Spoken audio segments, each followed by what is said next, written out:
Bismillahirrahmanirrahim. Assalamualaikum warahmatullahi wabarakatuh. Alhamdulillah wa syukurillah wa ni'matillah la khawla wa la quwata illa billah. Ashhadu an la ilaha illallah wahdahu la syarikalah wa ashhadu anna Muhammadan abduhu wa rasuluhu la nabiyya ba'da. Amma ba'. Izin Bapak-bapak, saudara-saudara sekalian, jamaah yang dimuliakan oleh Allah SWT. Hari ini saya silaturahim di hadapan panjenengan semua. Saya AM Jumai yang keseharian bersama Abah Khairuddin di Fakultas Ekonomi Universitas Muhammadiyah Semarang. Kita sama-sama bermuhasabah pada pagi hari ini. Nah, saking muhasabah saya tadi terdiam, tak kira saya kira ada MC-nya gitu ya. Jadi saking kusyuknya ya. Jadi alhamdulillah pada pagi hari ini kita masih diberikan kenikmatan oleh Allah SWT, baik itu nikmat iman, nikmat sehat, nikmat sempat, dan nikmat-nikmat yang lain. Nah, wah ini nikmatnya tidur, nah itu ya. Jadi pagi-pagi gini kan nikmatnya tidur kembali. Nah, tetapi panjenengan masih menyempatkan diri untuk bersilaturahim pada subuh kita ini. Ini luar biasa. Tidak semua orang mampu mengalahkan rasa kantuknya untuk bisa menuju ke masjid. Jadi panjenengan itu adalah orang-orang pilihan, hamba-hamba Allah pilihan. Jadi tidak semua orang itu mampu itu mengalahkan selimutnya, mengalahkan bantalnya, mengalahkan nikmat tidurnya, terus kemudian menuju masjid berjamaah, apalagi dilanjutkan bisa sampai ikut kajian. Bapak-bapak, ibu-ibu, saudara-saudara sekalian, saya hari ini mengambil tema tentang pemimpin dan memimpin. Nah, pemimpin dan memimpin. Jadi kita ini di muka bumi ini mendapatkan mandat paling tidak ada dua hal. Yang pertama sebagai hamba Allah, mengabdikan diri kita ini kepada Allah. Wa ma khalaqtul jinna wal insa illa liya'budun. Tidaklah aku ciptakan sebangsa jin dan manusia kecuali untuk menyembahku, kata Allah.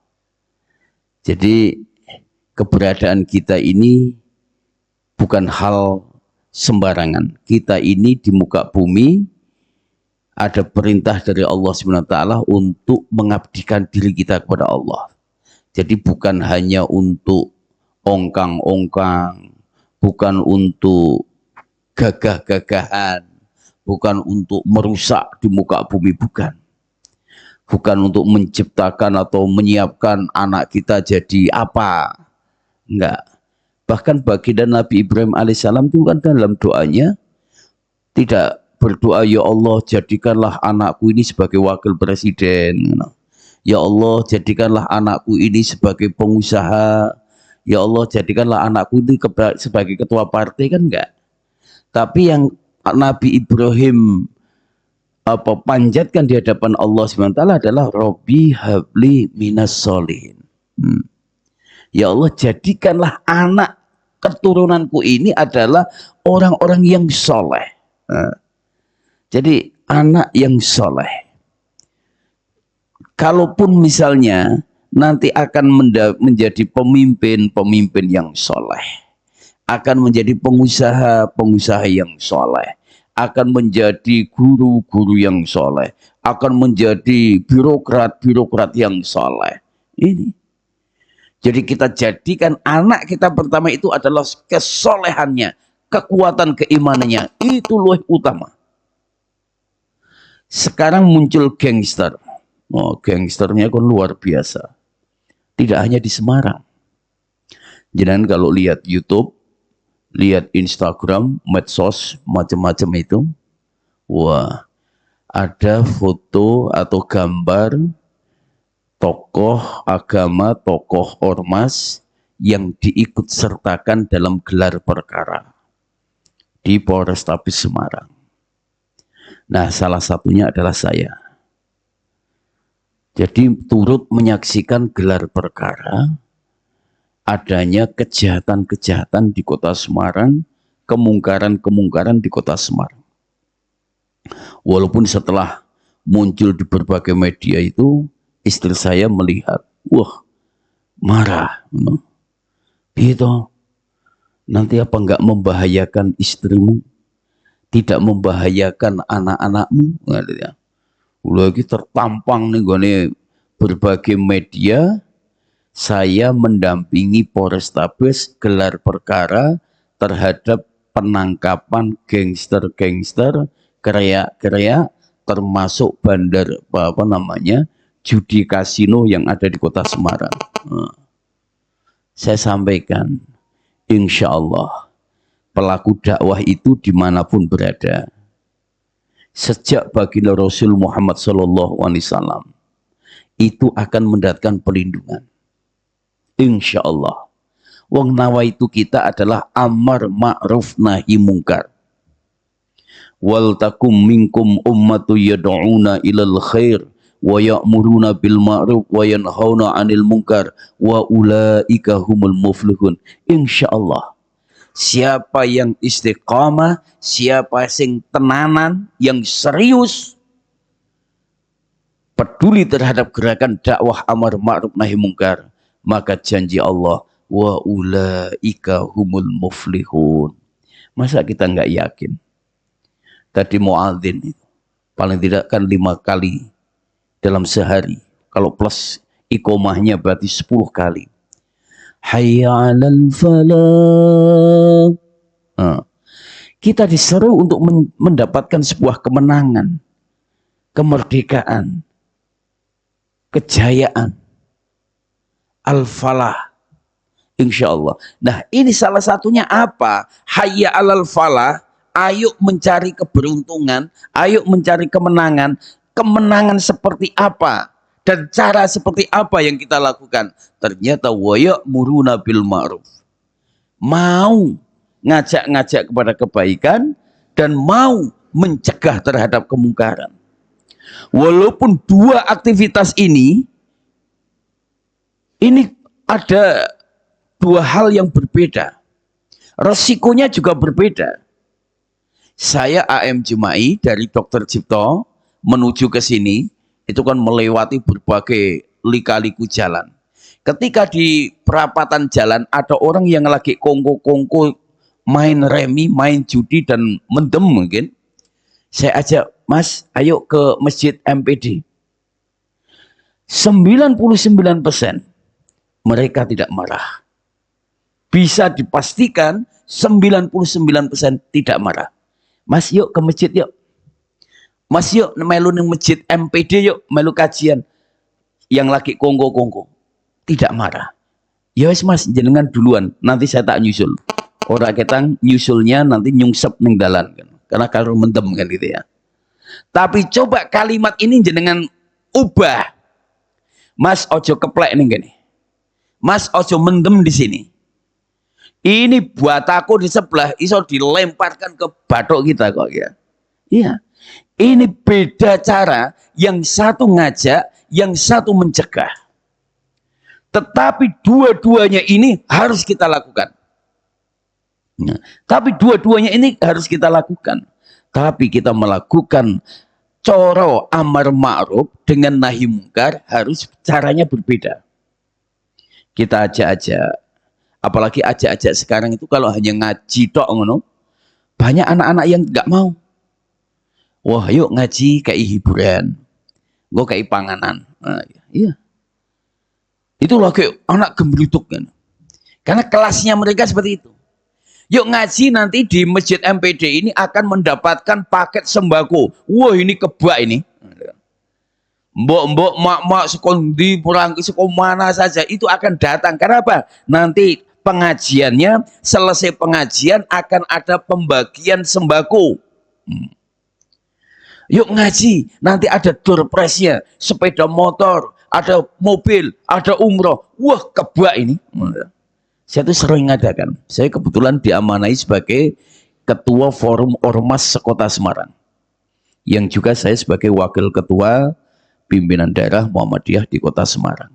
Itu kalau ngadakan pengajian biasa, itu paling sing teko ya wong 150, 200. Tapi giliran pengajian ono door prize umroh, wah 1000 yang datang gitu ya. Apalagi ada pembagian sembako, wah gitu, luar biasa. Ya. Jadi, tetapi ini tidak bisa kita salahkan.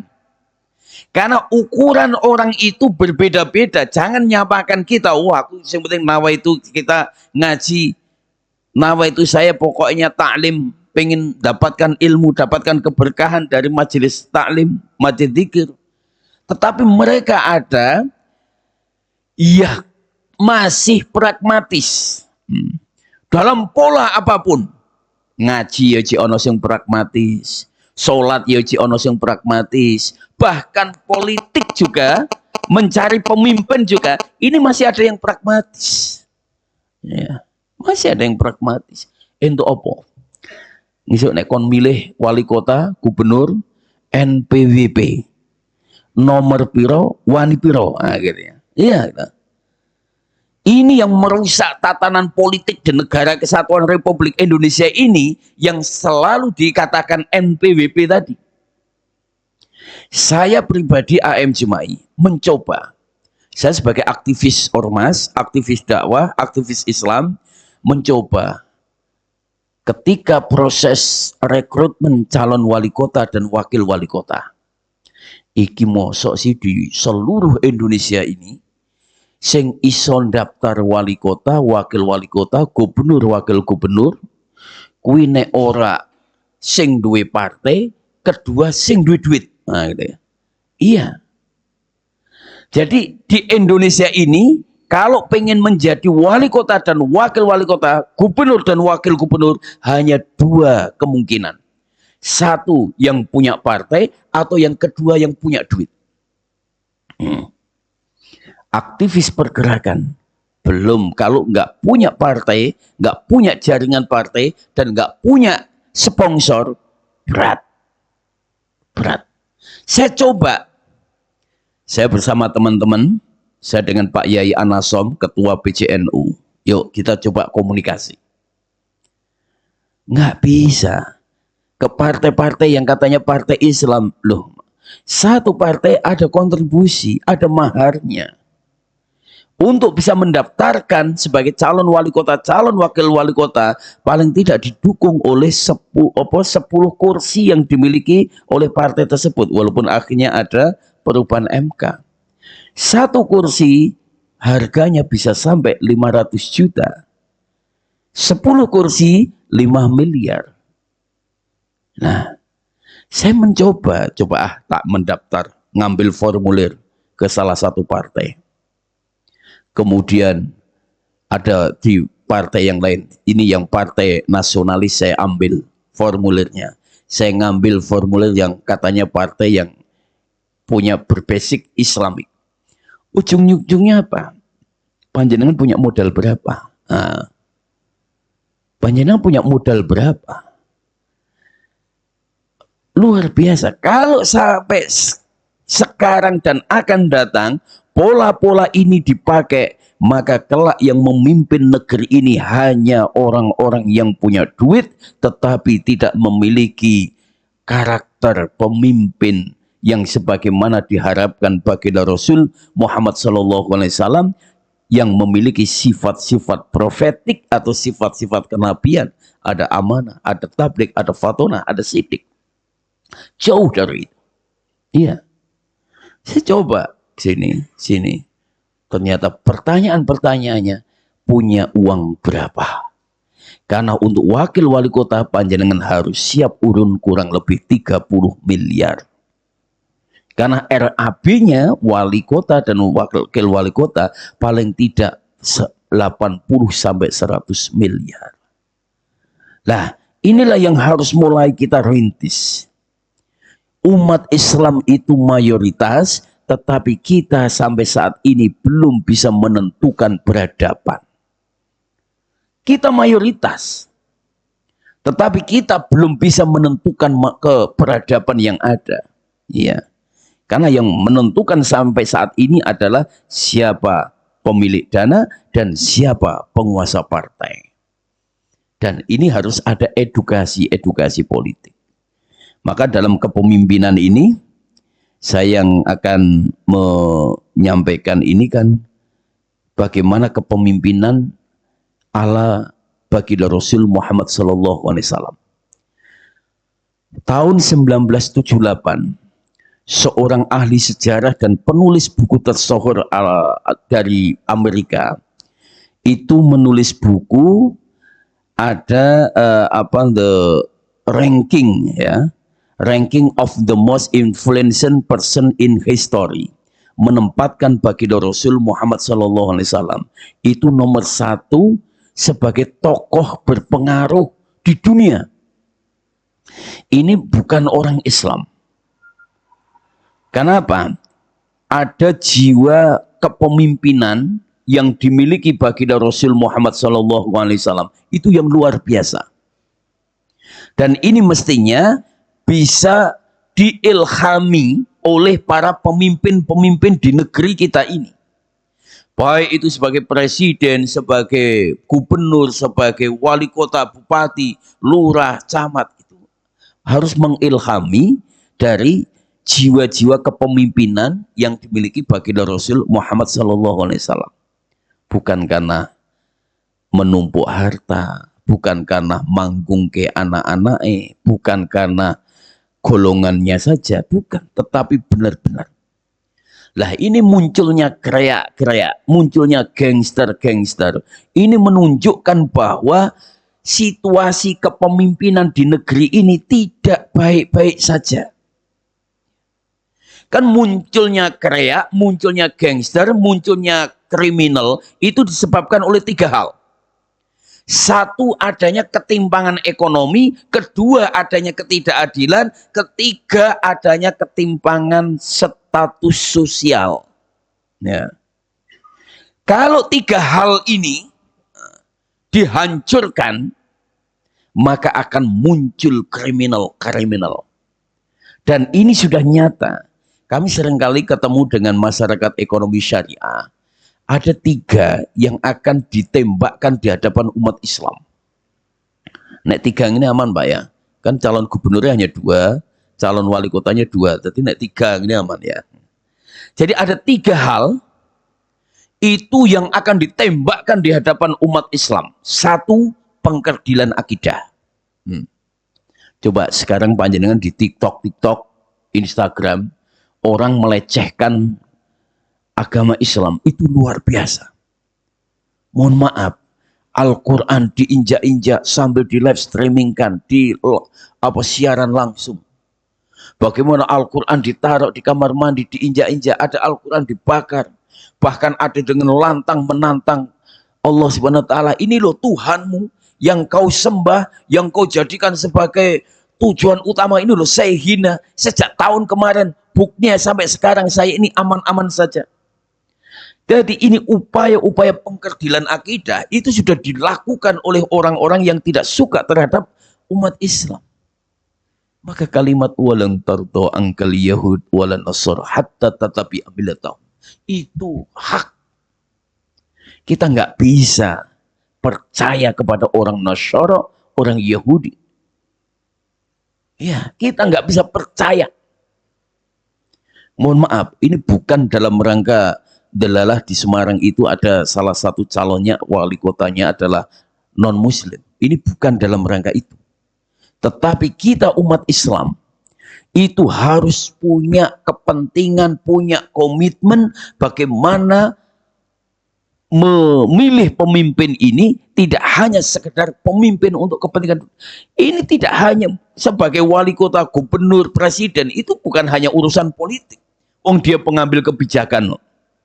Masjid ini, mendirikan masjid ini mau diizinkan atau tidak tergantung tanda tangan wali kota. Kota Semarang ini mau dijadikan apa tergantung tanda tangan wali kota. Semarang marak perjudian, marak karaoke, marak tempat-tempat hiburan, itu tergantung wali kota. Bisa menutup Sunan Kuning itu atas tuntutan kami tim 11 kepada wali kota. Kita menghadap kepada wali kota, kita ada kajian dari tim 11 yang ketuanya adalah saya, AM Jumai dari Muhammadiyah, anggotanya dari NU, dari FKPPI, dari Pemuda Pancasila, 11 tim. Kita membuat kajian bahwa Sunan Kuning ini tempat prostitusi di Semarang ini harus ditutup. Karena ini adalah tempat pemukiman. Kita membuat kajian, menghadap kepada wali kota langsung merespon, dan kemudian diadakan penutupan, tutup itu. Doli di Surabaya itu adalah tempat prostitusi terbesar.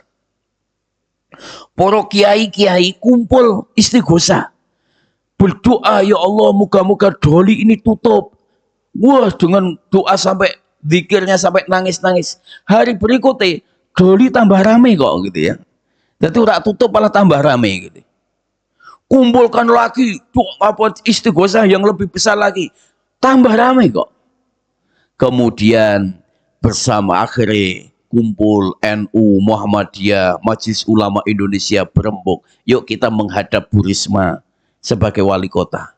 Menghadap Bu Risma langsung, oke, saya sepakat karena ini ada dukungan dari para kiai-kiai, dari NU, Muhammadiyah, Majelis Ulama Indonesia.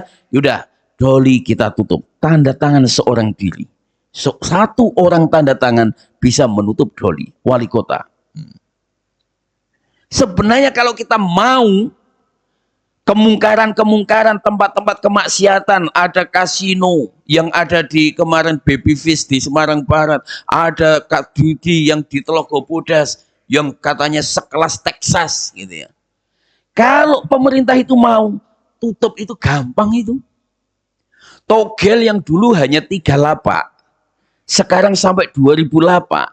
Itu kalau pemerintah mau nutup gampang itu. Tanda tangan udah langsung perintahkan. Koordinasi antara pemerintah dengan kepolisian, dengan TNI. Yuk rembukan, tanda tangan bersama, tutup, itu selesai kok. Tapi mereka eman-eman. Wah, ini piye sumber keuangan kok kali-kali. Antara gajiku bulanan jadi aparat karo entuk setoran iki luwih gedhe iki kok kali ya.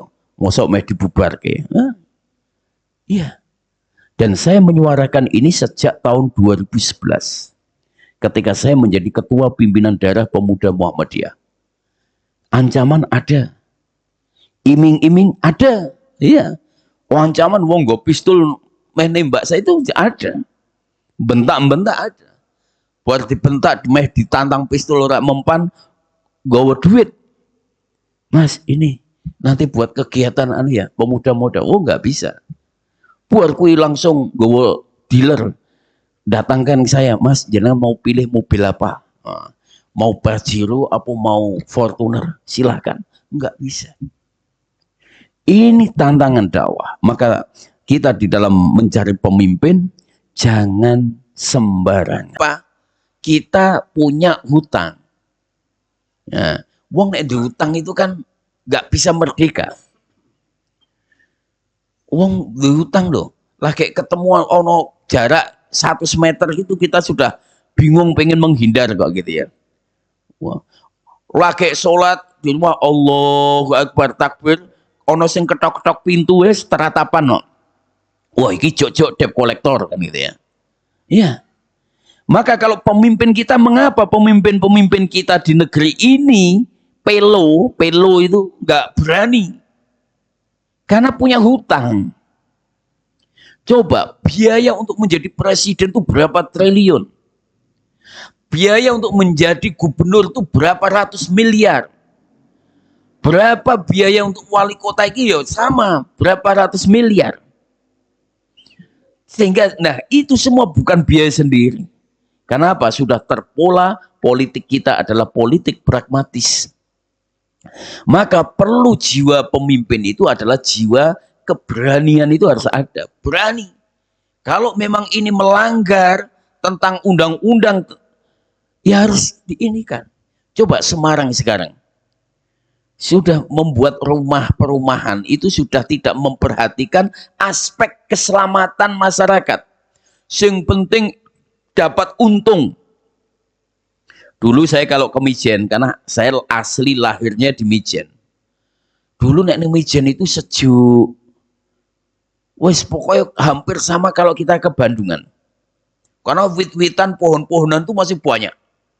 Sekarang mulai dari Dong Pani itu masuk BSP wes jadi omah kabeh. Wit-witannya, pohon-pohonannya sudah hilang. Sampai ke arah Mijen, pohon jatinya sudah banyak yang hilang.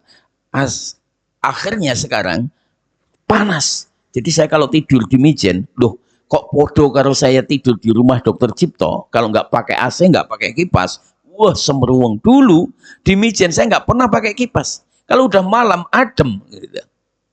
Iya, sekarang. Kenapa? Pemimpinnya nggak berani. Bahkan pemimpinnya ikut andil di dalam merusak lingkungan. Coba di daerah Tembalang, cekungan gitu, sebenarnya itu sebagai empang. Empang penampungan air. Iso-isone digawe omah murah. Akhirnya apa? Ketika terjadi banjir bandang, situ kaya tada banyu. Mosok omah nganti kelep. Ini kejahatan yang dilakukan oleh pemimpin-pemimpin. Iya.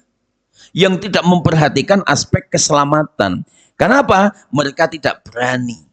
Karena mereka, para pengusaha-pengusaha itulah yang memberikan support dukungan dana pada saat kampanye. Ini. Maka pemimpin harus berani. Dalam Al-Maidah 54 itu, pemimpin harus punya nilai keberanian. Yang kedua, pemimpin harus punya jiwa kesabaran. Ini dalam surah Al-Anfal 65. Ini karena waktunya. Dan yang ketiga, pemimpin tidak boleh pengecut. Ini dalam Al-Ahzab ayat 19. Paling tidak jiwa pemimpin itu satu, punya keberanian. Coba sekarang, bapak-bapak merasakan nggak pajak PBB kita merangkak naik luar biasa? Iya. Saya punya dagangan tanah. Harga pasaran itu nek tak jual 1 juta, nggak payu. Nggak laku, 1 juta saya jual itu nggak laku. Tetapi dalam PBB NJOP-nya itu 3.100.000. Bisa. Iya. Apa? PAD kita ini terlalu mengandalkan dari kekuatan masyarakat. Sebenarnya kalau jadi wali kota Semarang itu nggak perlu kita terlalu membebani masyarakat kok. Wong di kota Semarang dari 177 kelurahan, 16 kecamatan, kita punya lahan-lahan yang luar biasa. Semarang ini sebagai kota dagang. Semarang ini sebagai kota transit. Semarang ini sebagai kota untuk bersinggah. Maka jadikan di situ sebagai kota dagang, kota transit yang nyaman, ya, tinggal buat usaha-usaha produktif yang disupport, tidak perlu membebani masyarakat terlalu ini. Ya, hotel, ada kuliner dan sebagainya, ada tempat-tempat usaha. Ini yang perlu ini. Kalau pemimpin kita tidak memiliki keberanian, tidak memiliki kesabaran, dan pengecutnya bahaya. Maka istilah Jawa itu pemimpin ojo celutak. Yen celutak ora iso galak. Yen galak ya ojo celutak gitu ya. Jadi pemimpin ki ojo celutak. Kalau pemimpin celutak, angel mengilekke pengusaha sing nakal-nakal, lho kowe wingi jadi wali kota tak biayai kok. Iya. Maka istilah Jawa itu luar biasa. Ojo celutak. Yen celutak ora iso galak. Maka saya selalu pesan kepada pimpinan-pimpinan ormas di Kota Semarang. Hei, ormas-ormas jangan celutak. Kalau kamu celutak, kamu nggak bisa galak. Kalau kamu galak, ya jangan celutak. Ono ormas yang galak, wah ini harus ini. Tapi ujung-ujungnya celutak, jaluk setoran, opo dan sebagainya. Berat ini. Dan selanjutnya, 5 keutamaan menjadi pemimpin. Ini satu sebagai pemegang amanah Allah. Yang kedua, mengikuti teladan Rasulullah. Yang ketiga, penegak kebajikan. Keempat, mendapatkan petunjuk bagi yang sabar. Kelima, berperan dalam keadilan. Keenam, menegakkan kebenaran. Ketujuh, menyampaikan amanah. Dan ke-8 adalah tanggung jawab yang mulia. Ini keutamaan menjadi pemimpin. Tidak hanya sekedar menjadi penguasa. Jadi menjadi wali kota di Semarang itu tidak sekedar menjadi penguasa di kota Semarang. Tetapi menjadi pemimpin di kota Semarang. Dulu Buya Syafi'i pernah bilang, kita ini punya presiden, punya gubernur, punya bupati, tetapi kita ini miskin pemimpin. Ya, kita punya penguasa, tetapi kita tidak punya figur pemimpin. Nah, ini jangan sampai terjadi. Kalau kita tidak punya figur pemimpin, fangtadir sa'ah, maka kekacauan akan terjadi. Gangster-gangster akan bermunculan. Gangster apakah muncul sendiri? Enggak. Kami sudah mendata gangster tidak dengan sendirinya. Ada desainernya, ada aktor intelektualnya, ada sutradaranya. Buat apa? Gangster itu sejak tahun 1905 Amerika itu sudah ada gangster. Ya, di Jepang ada gangster. Di beberapa negara ada gangster. Tujuannya adalah membuat kekacauan, membuat kegaduhan, dan bisa dimanfaatkan kepentingan politik dan kepentingan bisnis. Ya. Jadi kebrutalan, kejahatan, gangster-gangster itu dimanfaatkan dalam dua ranah. Kepentingan politik dan kepentingan bisnis. Ya. Jadi kadang untuk merebut lahan, itu harus melibatkan preman-preman. Coba kemarin, ada diskusi yang mulia, yang dilakukan oleh tokoh-tokoh, dibubarkan oleh sekelompok preman yang ada. Nah ini ada yang memanfaatkan. Jadi orang-orang brutal, orang-orang jahat, orang-orang beringas, sekarang itu menjadi profesi. Nah, itu. Maka kalau kita umat Islam kok diam saja, tidak ada langkah-langkah, maka waliyahsa, khawatir ini adalah khawatir yang kita tidak khawatir diam, takut tapi diam enggak. Takutnya kita ini adalah takut menyusun strategi. Maka siapkan pemimpin dari kekuatan umat Islam, siapkan DPR dari kekuatan Islam, siapkan pengusaha dari kekuatan Islam. Maka tadi 3 hal tadi yang menjadi dibenturkan kepada umat Islam: 1, pengkerdilan akidah, 2, pembodohan terhadap umat, 3, pemiskinan terhadap umat. 3 ini diserang. Kalau umat Islam sudah 3 ini dihinggapkan dan akhirnya tepat sasaran, wes mudah Islam akan dihancurkan. 1, akidahnya kerdil. Wes ojo sidik-sidik ngomong tentang Islam lah, jangan bawa politik Islam dalam politik, jangan bawa ke pemerintahan politik. Wah, itu sudah hancur. Yang kedua, pembodohan terhadap umat Islam. Ojo kei kesempatan umat Islam untuk sekolah, ojo kei kesempatan umat Islam untuk pinter, ojo kei kesempatan umat Islam untuk beasiswa ke luar negeri, ke Kairo, nek perlu dibatasi itu. Jangan sampai umat Islam pada ke Mesir, ke Kairo, ke kuliah-kuliah ke luar negeri. Karena apa? Ini bahaya. Kalau umat Islam banyak doktornya, banyak ilmuwannya, wah ini angel untuk diserang. Maka ada proses pembodohan umat. Ini hati-hati. Dan yang ketiga ada pemiskinan terhadap umat. Mereka sangat takut sekali kepada umat Islam yang kaya. Karena kalau umat Islam yang kaya, wah ini menakutkan. Iso nggih masjid, iso nggih majlis taklim, iso nggawe gerakan-gerakan. Wah, angel diserangnya. Maka 3 hal ini harus kita kawal. Gerbong kita ini harus kita kawal betul. 1, kuatkan akidah generasi kita. 2, tingkatkan keilmuan terhadap anak-anak kita. Mau disiplin ilmu apapun silahkan.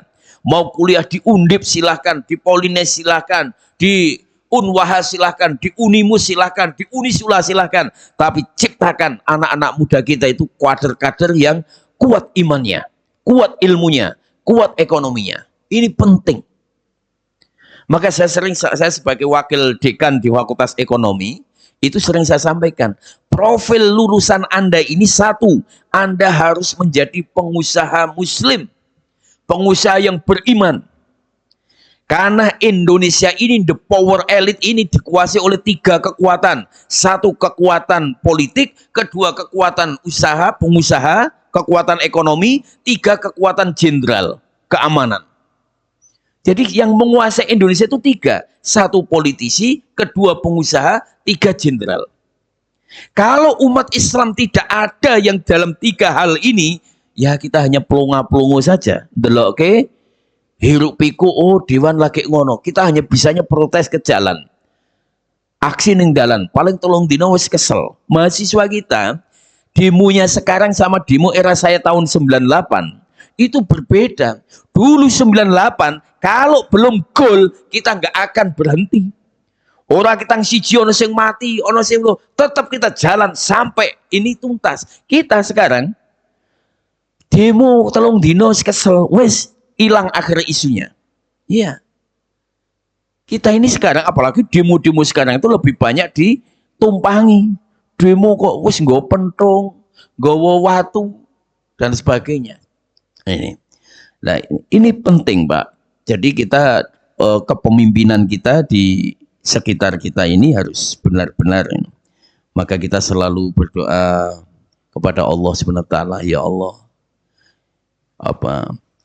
yang memiliki kekuasaan, berikanlah kekuasaan ini kepada orang-orang yang kau kehendaki, yang punya keperpihakan di dalam dakwah amar ma'ruf nahi mungkar. Ini penting kalau kita ingin selamat negara kita, selamat wilayah kita.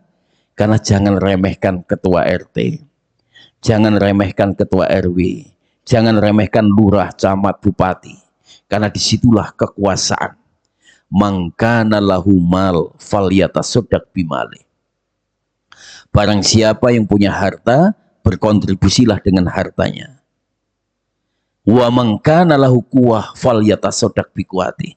Barang siapa punya kekuatan, punya tenaga, punya kekuasaan, falyatasaddaq biquwati, maka berkontribusilah dengan kekuatan dan kekuasaannya.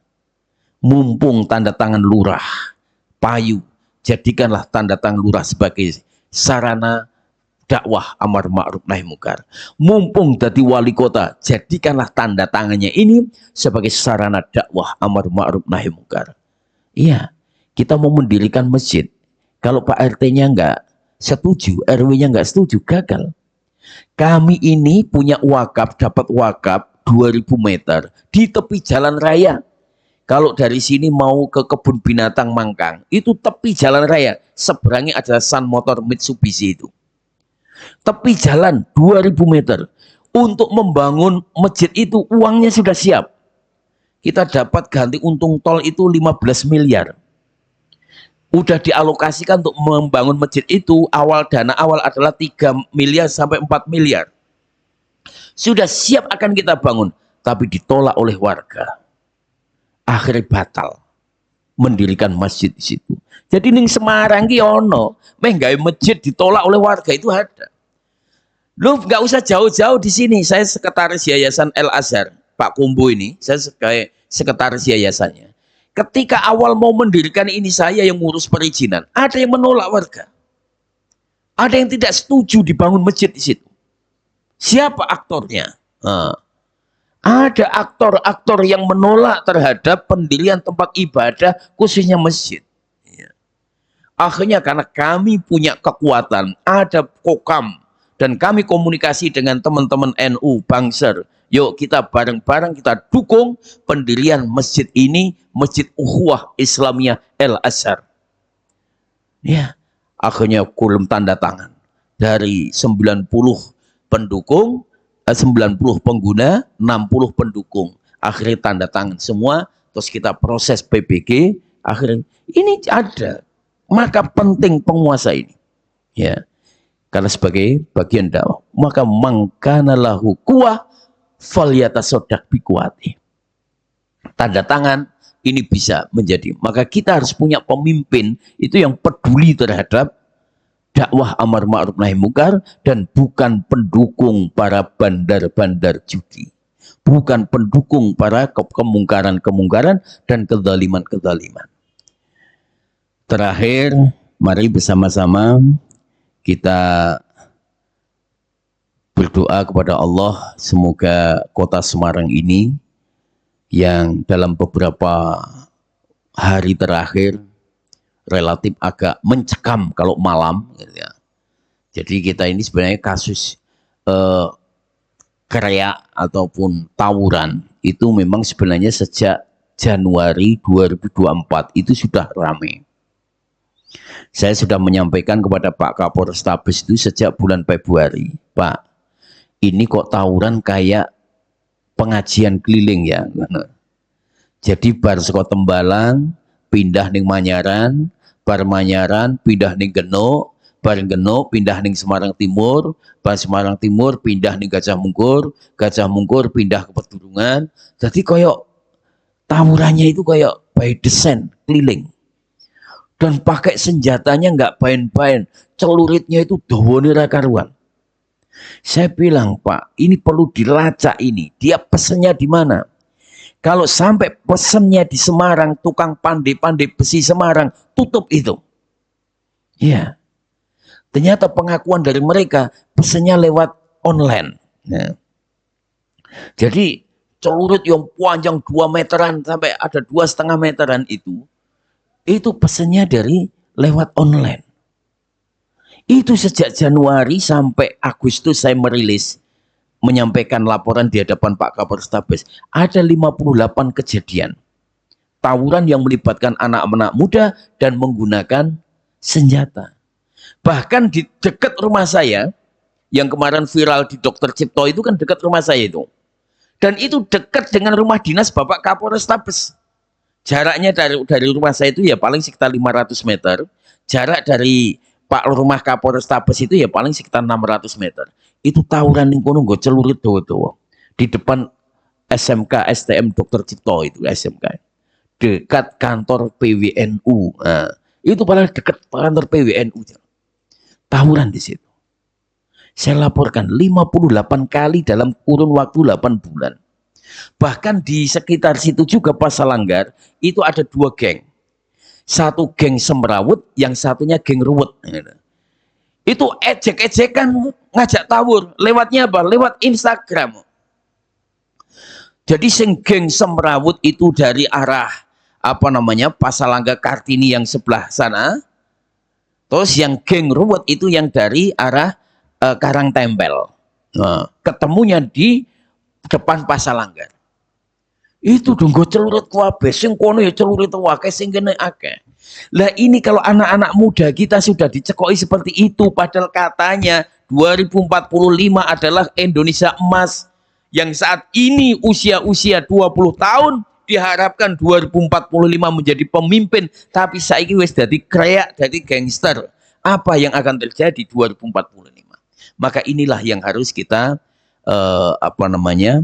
pikirkan bersama-sama. Demikian, mudah-mudahan bermanfaat. Mari bersama-sama kita berdoa kepada Allah. Al-Fatihah.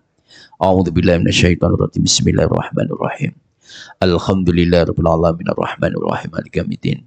Iyyaka na'budu wa iyyaka nasta'in ihdinas siratal mustaqim siratal ladzina an'amta 'alaihim ghairil maghdubi 'alaihim waladdallin. Amin. A'udzubillahi minasyaitonirrajim. Bismillahirrahmanirrahim.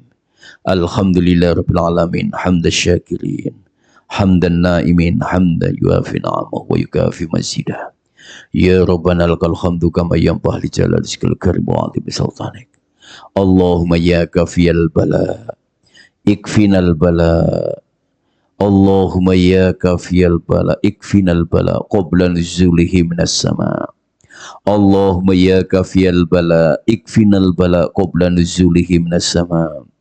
Allahumma ya alima bima yangzil ikfina syarra ma yangzil qabla an yanzil hatta la yanzil. Allahumma ya alima bima yakun ikfina syarra ma yakun qabla an yakun hatta la yakun.